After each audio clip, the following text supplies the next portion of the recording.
Hello everyone, this is steering wheel and tire system assembly. This is the diagram of steering wheel and tire system. Here is the different parts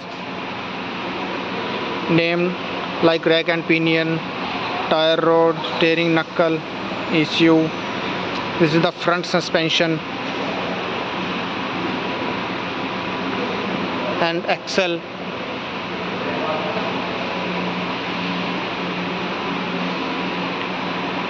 This is the steering wheel. For using the steering wheel, switch on the knob and the motor is in working condition, and you can rotate the wheel very smoothly with the help of this steering. The steering motor is